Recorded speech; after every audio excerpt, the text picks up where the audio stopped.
Okay, so to make these type of eyes, you'll need an eyeball punch. I think I initially made the eyeball punch to do these rosettes. And that's obviously after we put the pupils in with a center punch. You can make them in different shapes and sizes depending on how big you want your eyeball to be.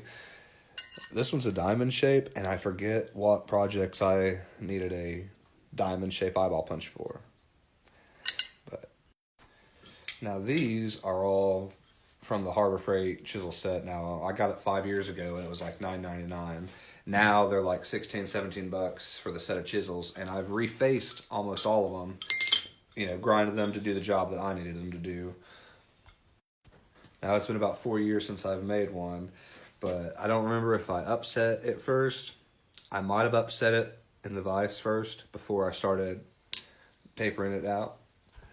But what you want to do is come to the edge of your anvil,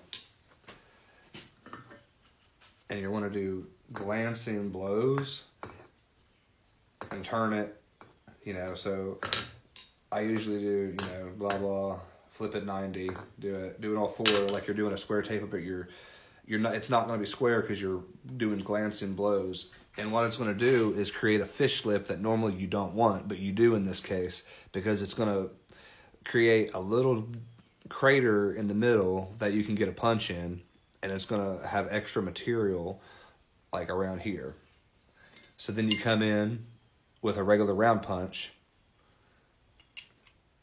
and you put this in your vise, and you come in with your round punch, and you just drive that round punch into that divot it creates. And it takes several heats, at least for me. For me, it seems like slow work is fast work because you make less mistakes. Anyways, after you get it the depth you want it, you'll just take it to the grinder after it cools and do your grinding, your dressing, and make it how you want it. And since these are going to be doing hot work, you can heat treat them, but you're going to blow the temper the first time you use it. So I just make them out of usually coil spring, and sometimes they need redressed, but these have lasted years. Usually they only need redressed if you use it on cold metal. So that method I think I learned from Black Bear Forge on YouTube. But another way I've seen people do it, take a bigger piece of starting stock, center punch in the middle, drill a very shallow hole, just a divot really, and then grind the outside to shape. I've seen people do that too on YouTube. The forging is just easier for me, so that's how I choose to make them. So hopefully that helped.